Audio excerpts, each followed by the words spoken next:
Kisah diawali dengan masa lalu seorang bocil yang sedang main permainan tradisional Korea bernama cumi-cumi. Bocah ini sangat ahli memainkan permainan tersebut dengan teman-temannya, di mana permainan itu dibagi menjadi dua regu. Peraturan di permainan ini cukup mudah, di mana ada regu penjaga dan regu yang tidak menjaga. Nah, yang tidak menjaga itu harus bisa melewati para penjaga tanpa tersentuh ataupun keluar dari garis yang sudah ditentukan. Ya mirip-mirip di daerah kita lah, ini mah ya. Dan film dengan judul Squid Games ini pun dimulai.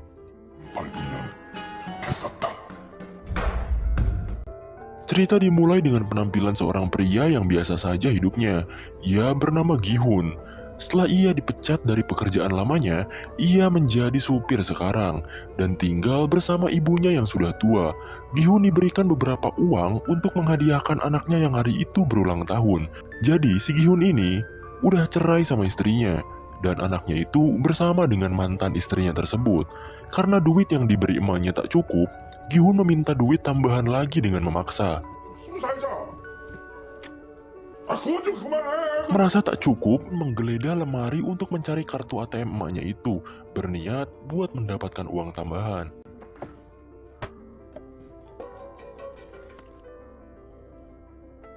Gi-hun akhirnya pergi ke ATM dan berusaha memasukkan sandinya. Sayangnya beberapa kali ia mencoba dengan tanggal lahirnya malah salah total gitu. Dan temannya yang biadab ini menyarankan untuk menggunakan tanggal lahir ibunya saja. Tapi Gi-hun malah memasukkan tanggal lahir anaknya sendiri. Dan beruntung, sandi yang ia masukkan benar. Karena ia tahu kalau ibunya sendiri lebih sayang kepada cucunya itu. Singkatnya, Gi-hun bersama temannya ini malah bermain di tempat judi pacuan kuda. Di percobaan pertama, ia gagal karena pilihannya itu kalah.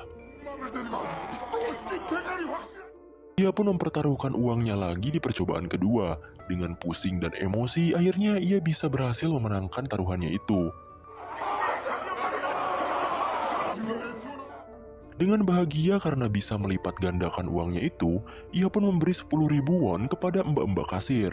Setelah itu, ia pun menelpon anaknya dengan gembira agar ia bisa memberikan kado ulang tahun yang mewah malam hari nanti. Tapi tiba-tiba,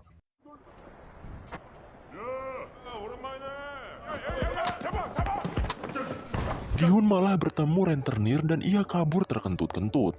Saat ia berlari, ia malah menabrak seorang cewek.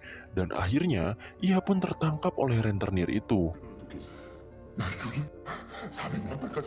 Gi-hun akhirnya dipukuli dan ditagih hutangnya itu. Akhirnya, uang yang ia hasilkan dari judi untuk anaknya itu sebesar 4 juta won ia berikan kepada mereka. Tapi, setelah ia cek sakunya, uangnya telah terjatuh saat ia menabrak si cewek tadi. Dan akhirnya, ia dipukuli sampai termehek-mehek. Si rentenir ini gak mau pusing gitu. Ia memberikan lembaran kertas yang isinya surat perjanjian penyerahan organ atas ganti uang yang ia tak bisa bayar. Terpaksa, ia akhirnya memberikan sidik jarinya. Bahkan parahnya, ia cap perjanjian itu bukan dengan tinta, melainkan dengan darah dari hidungnya yang mengalir. Akhirnya, ia pun balik lagi ke kasir judi itu. Ia meminta 10.000 won yang ia berikan tadi. Akhirnya, dengan uang sisanya itu, ia memainkan mesin capit boneka untuk hadiah anaknya. Tapi lagi-lagi, ia sama sekali tak beruntung. Beruntung saja, ada seorang bocil pro player yang membantunya untuk mendapatkan hadiah di mesin itu. Dan Gi-hun cukup bahagia memenangkan hadiahnya. Singkatnya, Gi-hun bertemu dengan anaknya. Ia memberikan hadiah mystery box itu dengan sepenuh hati. Tapi saat dibuka, ternyata isinya adalah bedil pemantik api. Karena tak mau mengecewakan anaknya, ia pun berjanji kepadanya bahwa tahun depan Gi-hun akan memberikan hadiah yang spesial. Dan akhirnya, ia pun mengantarkan anaknya itu ke mantan istrinya yang cukup sinis kepada Gi-hun. Saat mau balik ke rumah, Gi-hun malah ketinggalan kereta. Alhasil, ia merenungkan nasib hidupnya yang penuh dengan kesulitan. Seorang pria yang tak dikenal pun datang.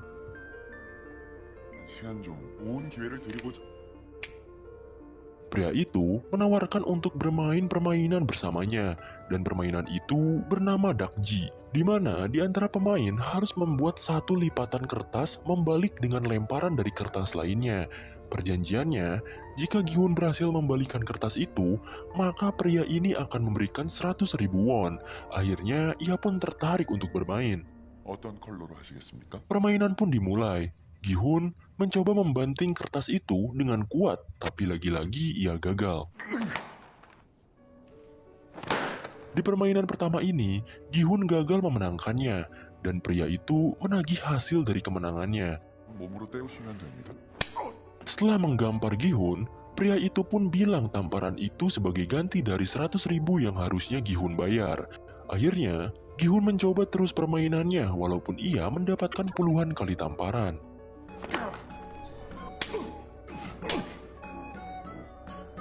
Lalu, ia pun menggunakan 100% kekuatan otak dan lengannya. Akhirnya, Gihun bisa memenangkannya. Ia pun dengan emosi langsung menggampar pria itu. Pria itu akhirnya memberikan 100.000 won karena Gihun berhasil memenangkan gamenya. Setelah lama bermain, Gihun mendapatkan cukup banyak uang. Pria itu pun bilang bahwa Gihun bisa mendapatkan uang lebih banyak dari permainan. Gihun yang trauma karena game dan judi hari ini tak mau ikut serta karena sudah bersyukur dapat uang dari banyaknya gamparan di pipinya. 나 그렇게 어리숙한 사람 아니라고 썼었죠. Pria itu pun berdiri dan menjelaskan identitas Gihun, mulai dari nama lengkap, umur, riwayat pekerjaan, anak, bahkan hutang kepada rentenir sebesar 160 juta won, dan pinjaman ke bank sebesar 255 juta won yang ia sebutkan. Dengan kaget dan penasaran, Gihun malah diberikan nomor oleh pria itu, dan pria itu pun meninggalkannya. Dengan bahagia, ia pun membeli makanan, dan ia tak lupa memberikan ikan kepada kucing kelaparan. Bahkan ia juga memberikan cukup banyak uang kepada ibunya. 아 노름도 아니고 예, Ibunya pun berbicara serius dengan Gihun bahwa mantan istri dan suami barunya beserta anaknya akan pindah ke Amerika. Ia pun langsung berhenti makan dan mengingat janji dengan anaknya. Ia dipepetahi oleh ibunya untuk mengambil hak asuh anaknya itu. 지금 그런 것만 한국만 Ia pun meratapi perkataan ibunya itu dan berniat mencari cara lain. Ia pun akhirnya berinisiatif menelpon nomor yang pria tadi berikan dan langsung join buat ikut ke permainan untuk mendapatkan lebih banyak uang. 이름과 생년월일을 Setelah jemputan di malam hari datang, Gihun pun masuk ke dalam mobil itu. Di sana banyak peserta lain yang sedang tertidur. Tak lama kemudian, keluarlah asap yang membuat Gihun tertidur. Setelah bangun, tiba-tiba saja ia ada di suatu ruangan dengan kostum yang sudah diganti. Terlihat banyak orang di ruangan sana. Mereka bangun karena musik klasik yang terdengar sangat keras. Terlihat juga banyak orang yang menjaga atau kita sebut saja staff yang menggunakan kostum berwarna merah dan topeng yang sama. Setelah kagum dengan ruangan itu, Gihun bertemu dengan kakek-kakek tua yang kebetulan ia juga pesertanya. Tampak kakek-kakek itu menghitung banyaknya orang di sana, padahal jelas-jelas jumlah peserta yang mengikuti permainan ini tertera sebanyak 456 orang. Kakek-kakek itu juga adalah peserta pertama. Gihun bilang kepada kakek-kakek itu, kenapa kakek malah ikut-ikutan game kayak gini? Bukannya kakek harus menikmati hidangan dari anak dan menantu, lalu menikmati waktu bersama cucu-cucu kakek gitu. Kakek itu hanya menjawab, bagaimana dengan orang tuamu? Apakah orang tuamu menikmati masakan istrimu dan menikmati tingkah lucu anak-anakmu? Seketika Gihun kena comeback. Ia juga menjelaskan bahwa hidupnya tak lama lagi. Ia mengidap penyakit tumor otak. Di lain tempat, keributan pun terjadi, di mana seorang pria jabrik bertato sedang memukuli wanita. Ia bernama Deokso. Biar gak ribet, kita panggil saja dia Bang Jabrik, dan wanita itu bernama Saebyok. Sepertinya mereka berdua terlihat kenal lebih lama, karena Bang Jabrik ini bilang kepada si cewek kalau ia mengkhianati dirinya dan kabur dari Bang Jabrik. Dan si cewek itu menjawab bahwa ia tidak kabur, ia hanya ingin hidupnya mandiri. Entah punya hubungan apa mereka gitu kan. Yang jelas nanti juga akan terkuak gitu, dan perkelahian pun terjadi lagi. Gi-hun yang melihat itu langsung menendang wanita tersebut. Gua kira mau jadi pahlawan, bengek. Gi-hun menendang wanita itu dengan alasan wanita itu yang mencopet dirinya saat menabrak di rumah judi kemarin.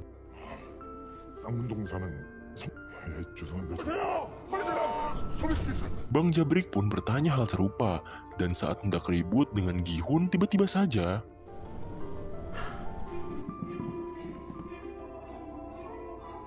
para staf bertopeng pun datang dan mengumumkan persoalan dari permainan yang akan mereka mulai. Staf itu berkata bahwa pemenang dari permainan ini akan mendapatkan uang dengan jumlah yang sangat besar, dan juga akan ada 6 permainan dalam 6 hari mendatang. Pada awalnya, para peserta tidak percaya kepada para staf ini, begitu juga dengan seorang pria bernama Cho Sang-woo. Lalu, staf itu pun memberikan tayangan-tayangan video ketika para peserta ditawari bermain game Dakji dengan hadiah 100.000 won setiap kemenangan. Begitu juga dengan Sang-woo yang terlilit hutang karena investasi jangka panjangnya gagal. Ia juga menggelapkan dana dan memiliki kerugian sebesar 650 juta won. Hal tersebut menjelaskan bahwa semua peserta di sini adalah orang-orang yang berada di ujung tanduk dengan utang yang tak terbayarkan. Lalu, para peserta sendirilah yang memutuskan untuk mengikuti permainan ini tanpa paksaan. Staf pun memberikan pilihan terakhir. Para peserta boleh kembali dan menjalani kehidupan lama atau mengikuti permainan ini. Lalu, permainan selama 6 hari ke depan pun akan dirahasiakan demi keadilan permainan. Ada seorang pria juga bertanya berapa jumlah uang jika mereka menang.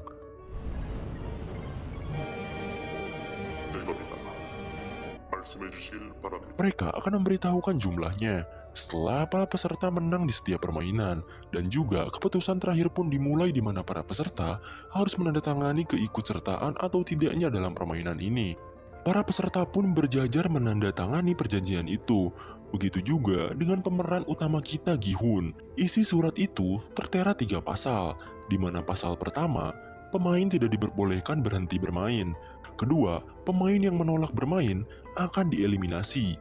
Ketiga, permainan dapat dihentikan jika mayoritas setuju. Gi-hun tampak rada bimbang dan tidak enak hati karena ia melihat si pak tua yang tak pikir panjang untuk ikut. Ia pun akhirnya gengsi dong, dan akhirnya ikut serta dalam permainan itu. Permainan pun dimulai. Para peserta dibawa ke sebuah ruangan di mana ruangan itu sangat indah dan membuat mereka terkejut. Lalu, mereka juga difoto agar wajah mereka tertera jika mereka tereliminasi. Di lain tempat, ada seseorang bertopeng yang entah ini siapa. Ia memulai permainan ini dengan membuka gerbang lapangan bermain. Setelah para peserta keluar dari ruangan itu, Gi-hun pun menemui seorang temannya bernama Sang-woo. Gi-hun sangat terkejut kepada Sang-woo karena berada di sini, karena saat kemarin, Gi-sun belanja ke toko ibunya. Ibunya bilang bahwa Sang-woo sedang sibuk dengan bisnis besarnya di luar negeri. Di lain tempat, pria bertopeng itu mengangkat teleponnya yang berdering. Dengan julukan frontman, ia pun melaporkan bahwa permainan sudah siap untuk dimulai, dan ia pun duduk santai dengan TV sebesar gaban dengan tayangan para peserta itu. Di lapangan, para peserta takjub dengan keindahan pemandangannya, padahal mereka sebenarnya sedang di dalam ruangan.